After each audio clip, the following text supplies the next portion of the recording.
Hello and welcome back to another episode of the BlockHash Podcast. We have another great episode for you today. Be sure to hit that subscribe button and follow wherever you are tuning in. Hold tight for just a second as we play a quick advertisement and countdown video while we wait for everyone to join. Thank you, and we hope that you enjoy the episode.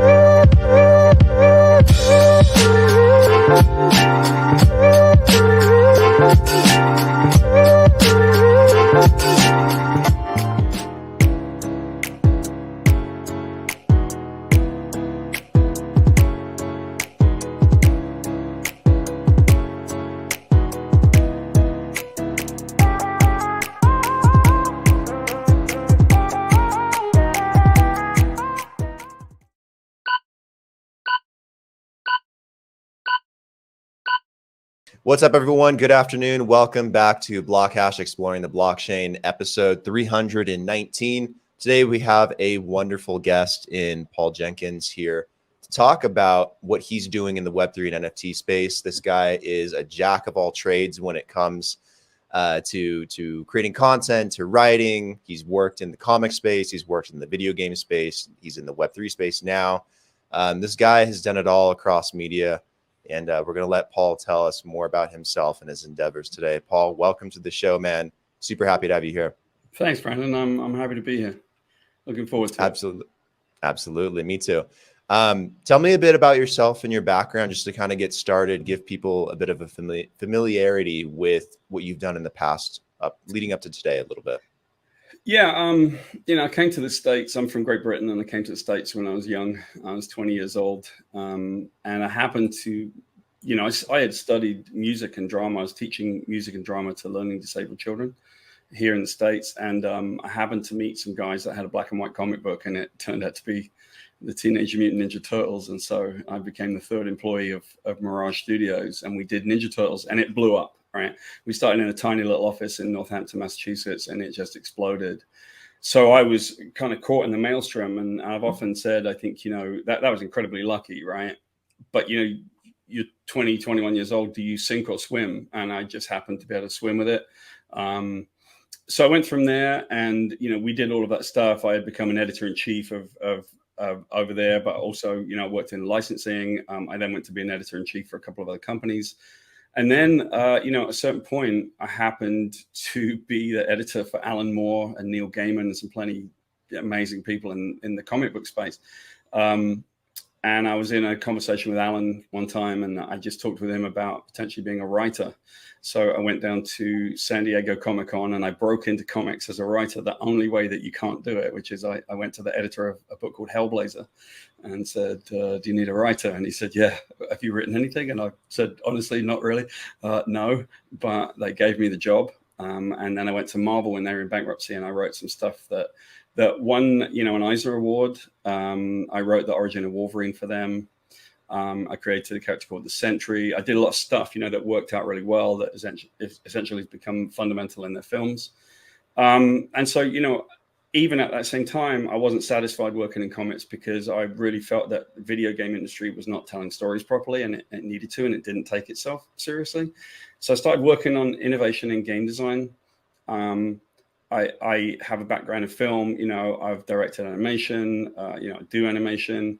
And then, what I found is that I really began to look at new media. And if you think, early 90s, video games in a sense were new media, and storytelling was a new form of art. So these days I often speak at futurism conventions about the future of storytelling. Hopefully we can chat a little bit about that and how it relates to the Web3 space.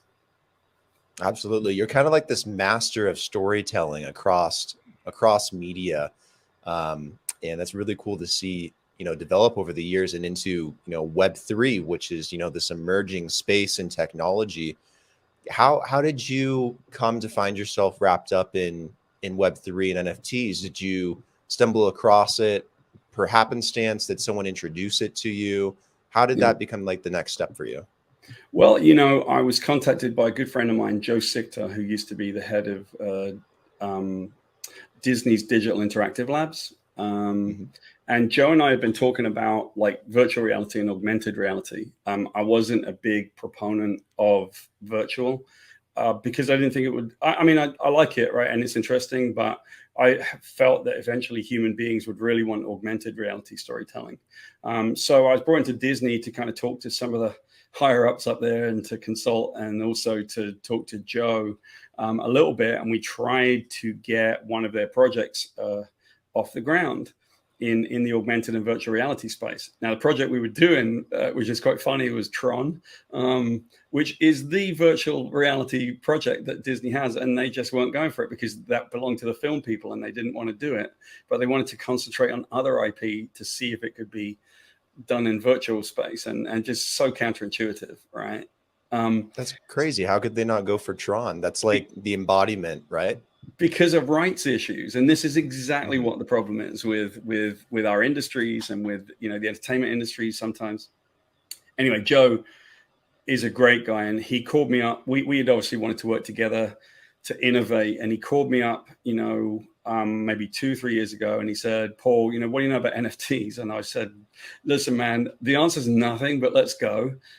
It brought me into a project. There was a new company forming called NFT Genius, and they had a project called Bitcoin Origins. They wanted to tell the story. And so I looked at the form of Web3, and I looked at what I felt it was. And I'm like, this thing can tell a story as like treasure hunts, time travel stories. We could do all kinds of stuff with mutable assets. So as usual, I'm bitten off more I can chew, right? I'm looking at the potential of the industry, and I'm trying to work out, can we do things in storytelling that will really push the envelope? And we did, we did Bitcoin Origins, and it just, we did the first moment. It felt like the Inhumans that I did for Marvel. Did the first moment, and people kind of liked it. The artist was Mute. Mute is a guy he's from Peru.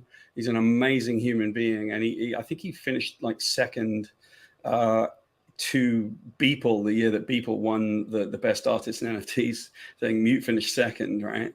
Of course, you can't quantify who's best, but he's an amazing artist. We did Bitcoin Origins, and it blew up. And by moment 3, it was selling out within seconds. So it was crazy.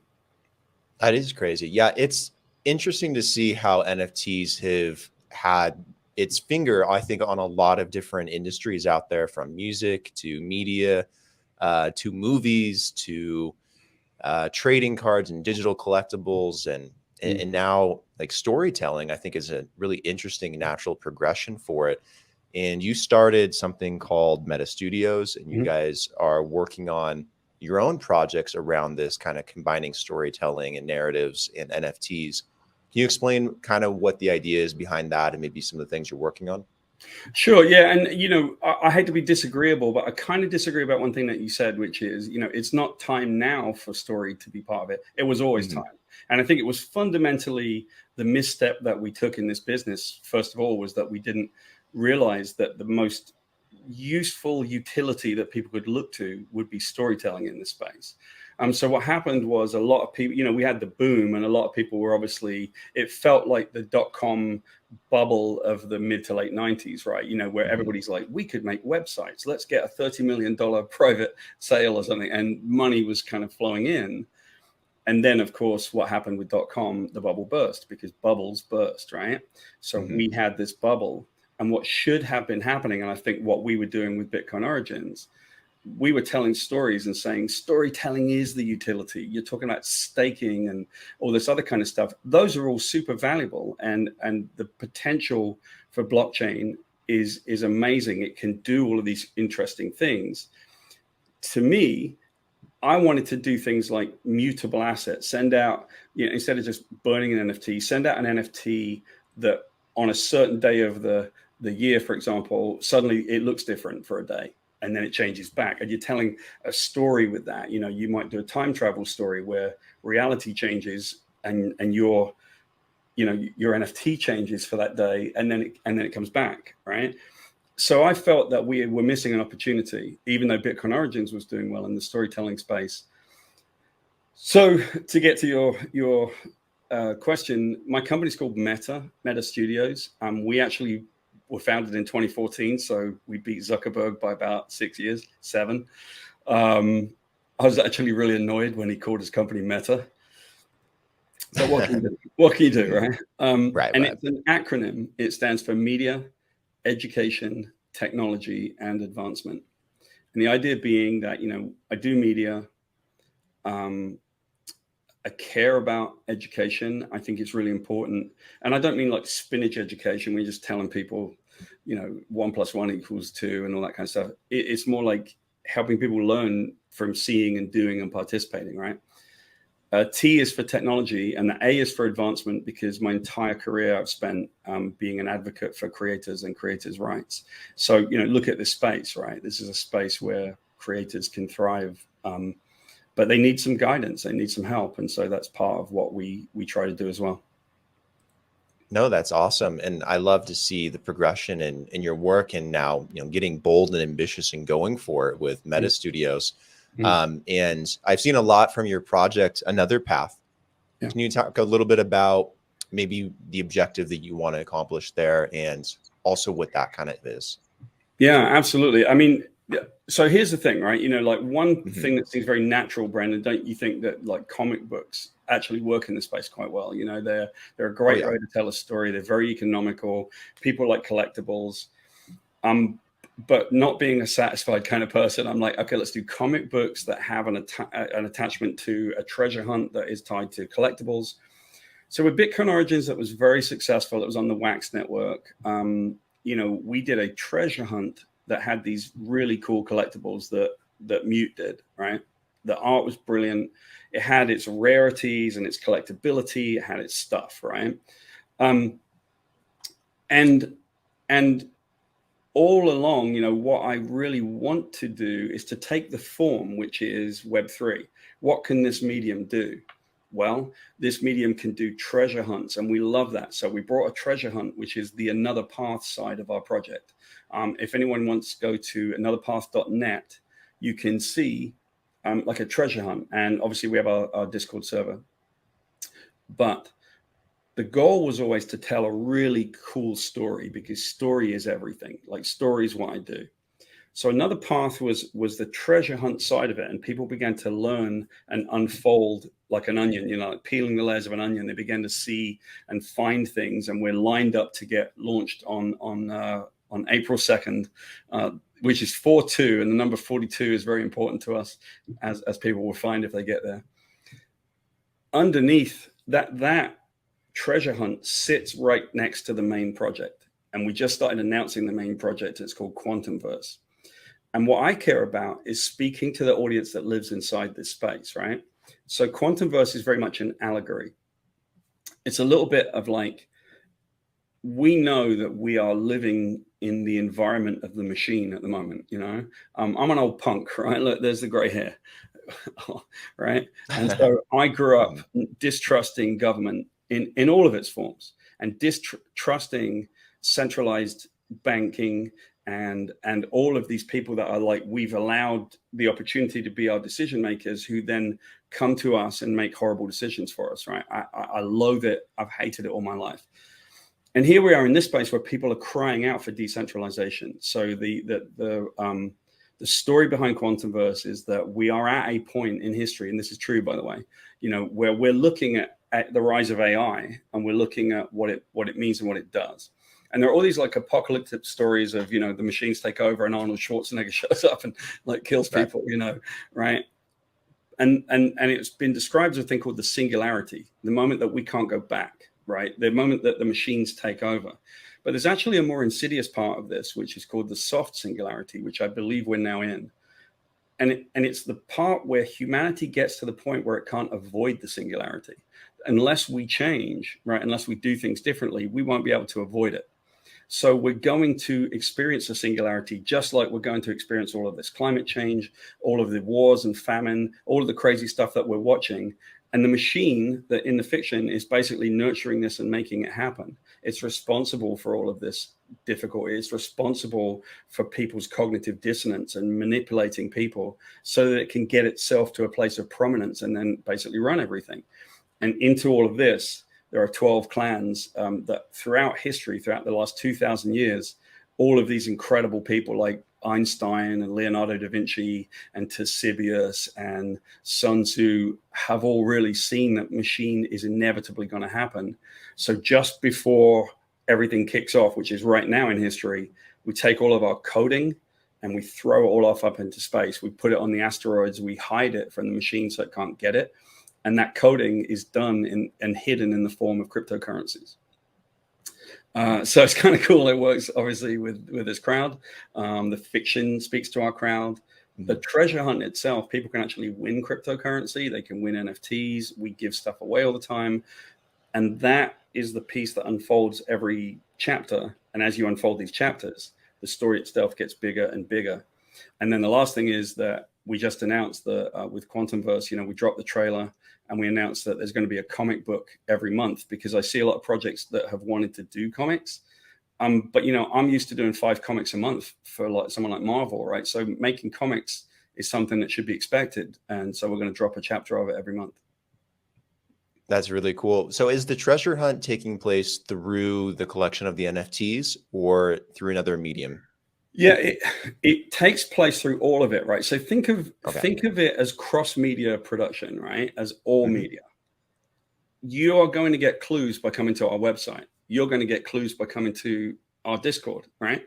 I might say something that's a clue. Good luck, right? Yeah, I might be saying something right now. You never know, right? Oh, geez. I know. Everyone pay attention. I know that our fans are all like, I guarantee you'll say something. He's going to drop something, and we got to pay attention, which is brilliant, right? Because there's another side to this as well, right? And we'll talk about this in a second, which is community and how important that is, right? So you go to the website, you see the stuff in our Discord. But in the cards, you'll collect clues, right? So we'll drop the cards and there'll be the sale and people will get them every month. There'll be the collectability. There's the rarities. It's a very similar thing to the way we did Bitcoin Origins. But hidden in the cards, our fans already know, right? There are tons of clues and opportunities to win prizes. Now, every month, the way that we do it is we actually do smaller ones that are hidden every month. Sometimes you can just win it by participating. You can be there. There's a raffle. So you don't have to do the treasure hunt in order to experience another path. But you can sit there and just sit back and like watch the hunters, because the hunters love it, right? They are like fully in depth, like doing the solutions to this. Or you can try to join in. And every 5 chapters is called a saga. There are 3 of them. And then there's the entire story. And I'll tell you right now, but the hunters already know this. There is a huge meta puzzle hidden underneath it. There is a secret solution to this puzzle. No one has a clue, and there are 2 people in the world who know the solution to the puzzle. And so people can try to solve that puzzle, but as they're messing around with it, you can come in casually. You can collect the stuff which is done by Mute. So, Mute is our artist. He's amazing. He has a big following. People love his work. And again, he's really highly rated in this industry. And as we do this, you can read the story and you can just participate. So there's like 9 different avenues that you can come into this project for. I love the excitement behind it too. It creates a lot of curiosity, and I don't think you get that a lot in NFTs yet these days, maybe more in the future, but it's cool to see that integrated and to get people to be more involved and interactive. And I want to come back to the community side of this as well. Is this something that's meant to be collaborative, where you want people within the community to work together to figure it all out? Or is it also encouraging people to compete with each other and, everyone goes off and tries to figure it out on their own? How do you guys go about engaging the community to figure this out and solve the puzzle and come to the conclusion? Right. So the answer is yes, right? Like, it's really cool. This is what's so great about it. I will always look back fondly on Bitcoin Origins to say that's how it played out. You can do it by yourself if you want to, and that's fine, right? You can go in and you can solve puzzles. You can try and do it by yourself. But what we found was that once we nurtured a really cool community, people that actually kind of loved each other, they really cared about each other, and they would start helping each other, and they would say, I found it. And they would just kind of share their idea. They'd share the clue. They'd throw out ideas to each other. They would go down rabbit holes that you couldn't believe. It was amazing, right? Watching people just loving the idea of like making stuff, right? So, the answer is yes, because you can collaborate. And what we found was most people wanted to collaborate. And I'll always speak really fondly of this with Bitcoin Origins, that at a certain point, we got to a moment there where we were giving away 1 Bitcoin. And there were 5 finalists that got into the last thing. And each one of the 5 finalists wrote to our project independently and said, I just want to let you know, if I win, I'd rather share it. with the other 4 people because we've all got here, right? That's pretty cool, right? That's the community that I want. And I think that, when you look in communities, there are some really, really great ones. And our one is burgeoning right now. It's experiencing some pretty good growth because we're really in the point of pushing the project. But what's cool about it is that people genuinely come in. I don't tolerate discussions of politics. I don't tolerate discussions of like ugly stuff. It's not that we're trying to, force feed anybody. It's just like, those are the rules of our community. Come in and don't be a dick. Be nice, right? Like, there's so much amazing stuff hidden throughout history in our projects. That there's so much that we could all talk about, and we are all being gaslit to be angry on the internet. And so I said, I'm going to rebel against that. This is the place where, hey, listen, you can have an opinion, that's fine. But this is a place where you come and you can actually relax and exhale and go, isn't this fun? Or wow, what a cool thing that we're doing. Look at this comic. Or hey, I think I found a clue. I love the fact that people run in like, eureka, I found it. And then they come in with some crazy clue, and it wasn't a clue, but it's a fun rabbit hole, Yeah, it's cool to have a space in a community where people can kind of get away from life, and immerse themselves in a completely different world, in a completely different story. And, those are the things that actually bring a lot of people together in life, because there's so many things out there that are divisive. Yeah. It's nice to have a place where people can be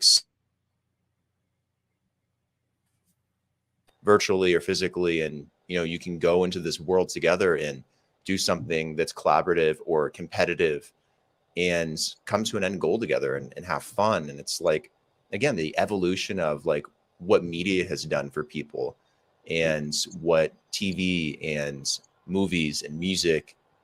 It's really cool what you guys are working on. And it's cool to see the community really flourish around that too. I want to get your opinion as well on maybe the future of interactivity with NFTs, because you guys are kind of pioneering that a little bit. And NFTs can represent so many different kinds of mediums, whether it's video, audio, a GIF, or a meme, or something that's static versus something multifaceted, or that can change over time. And since you're helping pioneer it, what are your thoughts on that? How do you see NFTs evolving storytelling maybe? Right. So, you're in my wheelhouse now, man, because this is what I want to talk about, like this is the stuff, right?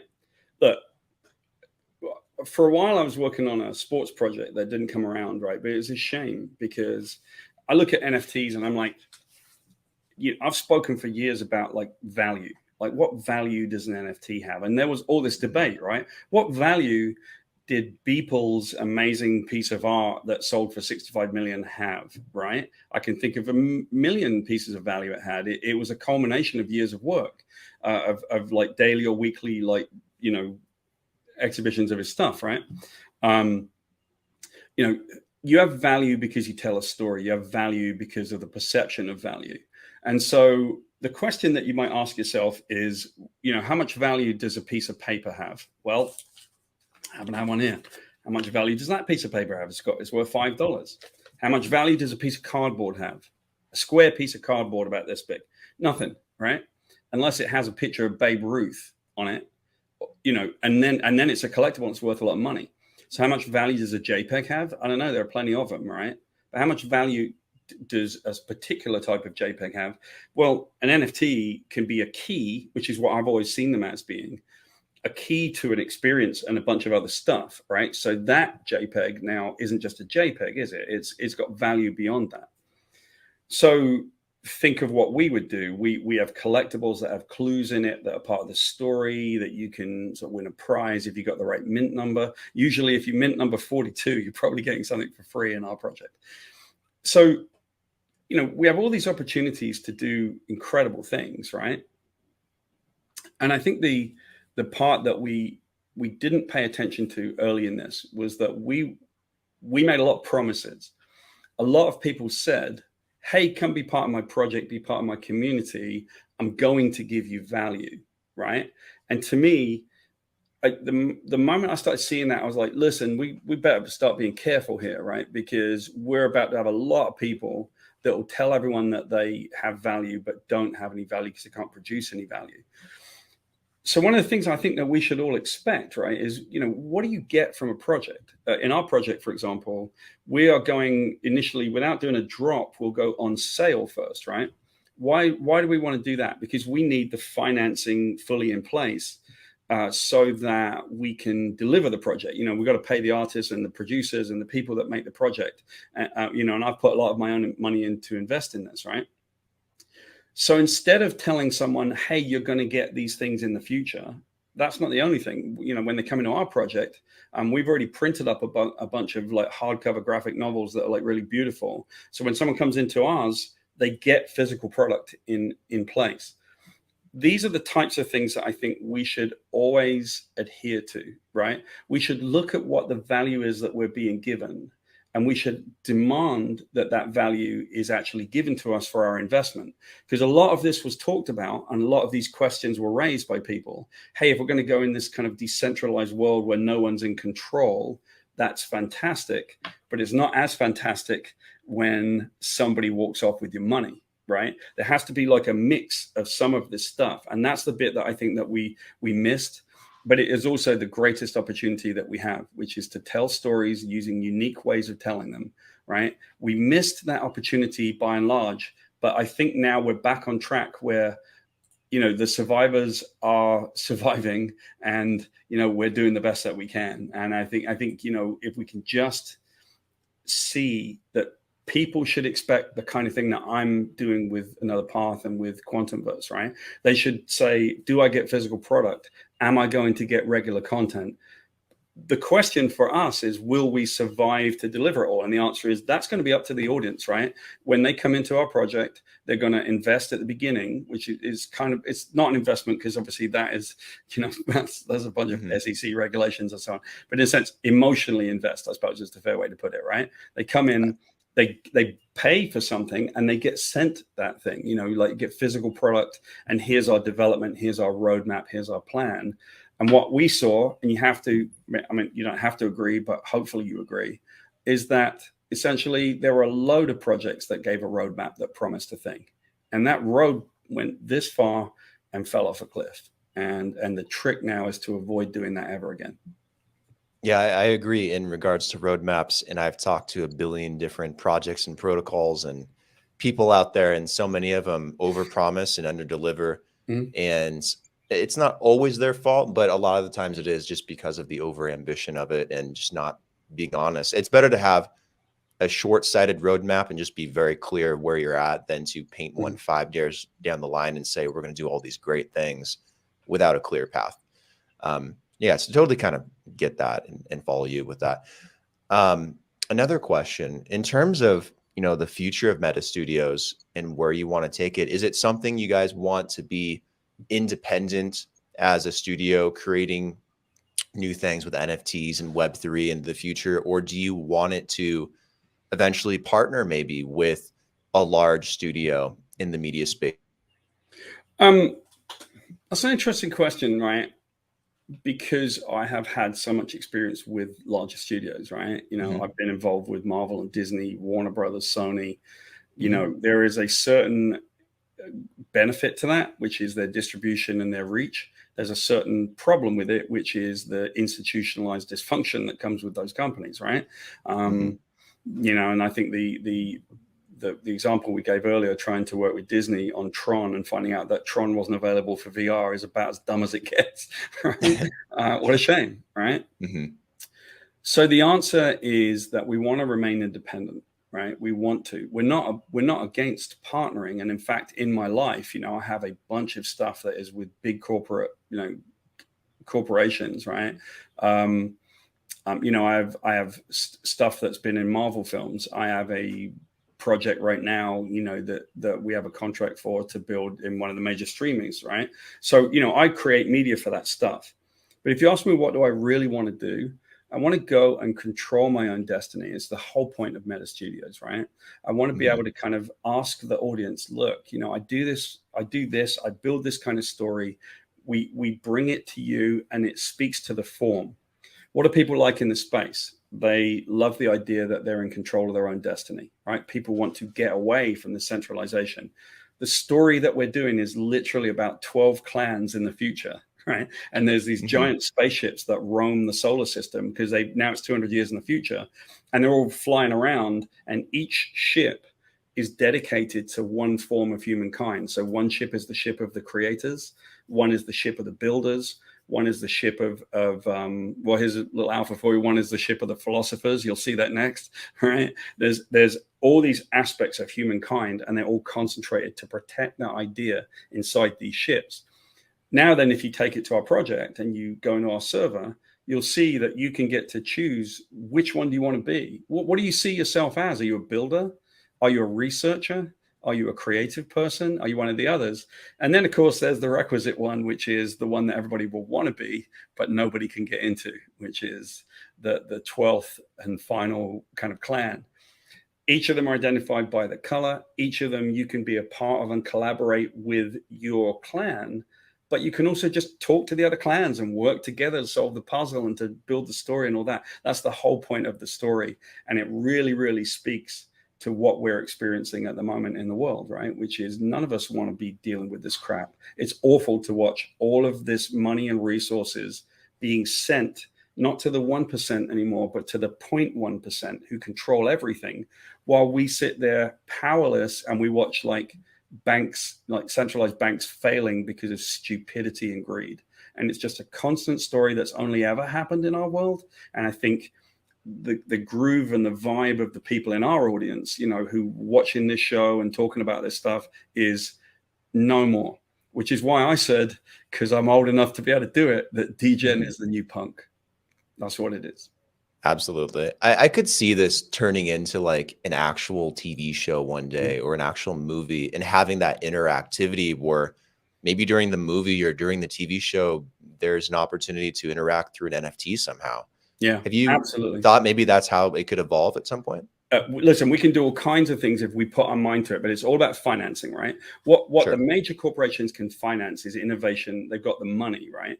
So here's the kind of thing I would like to do. Imagine you read a comic and you see a glowing panel in that comic. I want you to be able to touch that comic, right? Touch that glowing panel, because we all understand that language. We all play video games. Touch that panel, and if it's a door, the door opens and you go through that door and find something. Right? I want you to be able to have your NFT, and it's a key to a bunch of stuff. What's it a key to? Well, it's going to be a key to the future of Meta Studios, right? Like, we want to do new projects. Right now, I'm currently writing 4 or 5 projects with a company called Cometh. Cometh released the first of our books recently, and it did really, really well. So they're setting themselves up to be like a comic book distributor with all of the avenues to like collectability and, you know, burn this and open these boxes here, and here's some mint numbers and all the stuff, right? Because instead of having the individual projects just make their own content, you know, they can make their content, bring it to their audience, and then put it up on Cometh and sell it as well, right? So we do have this opportunity to move away from that centralized form, even of distribution of content, right? Move away from it. Now, I don't mind it being a TV show, but you're right. It needs to be that kind of show. It needs to be a video game that you can actually do. You can play it as a game. You can read it as a book. You can just calm down and just browse it if you want to, or you can watch a TV show. It should be all of those things, and we should expect all of those things because we're totally capable of doing all of those things. And the reason that we don't right now is almost always because of financing. No one will finance a film that is tied to a video game, and it just drives me crazy. Yeah, I know there's so many good stories told in video games too, and I'm surprised not more of them are like made into movies and TV shows. There's only been a few that are actually have and have been really good. I can like tell you why. The Last of Us was one that Yeah. recently came out on HBO Max, and Yeah. they stuck almost directly to the video game, and it was really good. I think like it drove a little bit of controversy, I think, in political opinions, but I liked it. I thought it was really good. Well, I can tell you why, right? So, you know, I used to work at a film studio nearby. Obviously, I live in Atlanta. I live in the Atlanta area.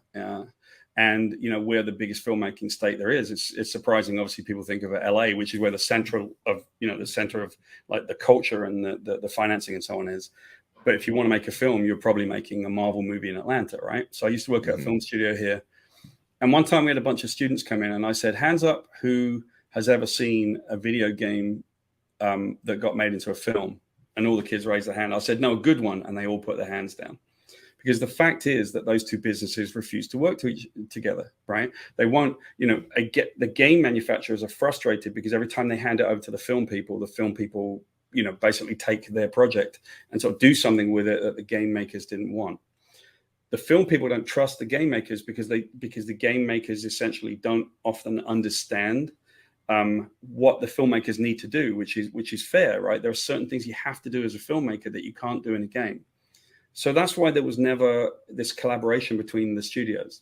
But there is a collaboration if a creator like myself makes all of it. And that's why I think, we're in a bit of a unique position with Meta because we can make all of those things. And we have a track record of having been involved with all of them. So the idea would be to start in the space and live here right now, right? Make the comics that we can make the collectibles, do the treasure hunt, and build the project. Because in the end, the answer will come from the fans. They'll say, we want this thing. And they will support it with their crypto and dollars. And if they do, we get to exist. And if we don't do a good job, or if they don't, we just don't get to exist. We eat what we catch. We're freelancers. It's more power to the audience these days, huh? It's super Right. cool to see the community that much more involved. Yeah. Where can people go to learn more about Meta Studios if they want to see the projects you guys are working on, or keep up to date, or join the community? Where would you direct them? Yeah, you hit me with the worst one, because we literally took down our website because we hated it, right? And so we said, hey, we're under construction. Sorry, give us a minute. We'll go redo this thing because we didn't like it. It wasn't telling our story properly, which, we're supposed to be storytellers. So if you go to metastudios.com, metastudios.com, you'll find a thing that says we're under construction and here's who we are. But I do think that, people can come by anotherpath.net. You can follow us on Twitter at anotherpath42. You'll get a flavor of what we do with Another Path, which is the treasure hunt, and Quantumverse, which is the big saga story that we're doing that's tied to the treasure hunt. So come to our Discord server, come to anotherpath.net. You get the link to be part of our server. We did an AMA the other day. We dropped the trailer that you saw, and our audience went flying up. So we're going to keep dropping stuff. We'll keep announcing the new clans. People will come and ally themselves, and then they'll get the initiatives, right? They can come and say, okay, I want to be a creator. I want to be a builder. I love that idea. That speaks to me. And hopefully one of the 12 will be something that someone says, that is me fundamentally. And then they're part of it, right? I say one of the 12, one of the 11. Everyone will want to be one of the top clan, but you can't because they went missing. So. Gotcha. What about you? Can people follow you online? Yeah. I'm my Paul Jenkins on Twitter. I'm pretty sure you can find me on Facebook somewhere. And me and social media, it's sort of like, I'm not a shill guy, so you're likely to find pictures of something that my cat dragged in, because he's like the star of the show. No worries at all. Guys, make sure to go check out Paul. Check out Meta Studios wherever you can find it. Check out Another Path. Everything that they're working on is very exciting. Get involved, do the treasure hunt, join the community. Make sure to like and subscribe to the video and to the podcast as well. Paul, thank you for taking the time to come on the show today. It's been a great episode. Learned a lot, and I think we had a really, really fun conversation. Thanks, Brandon. I appreciate it. Great to be here. Absolutely. Take care. We'll talk again soon, and best of luck with everything.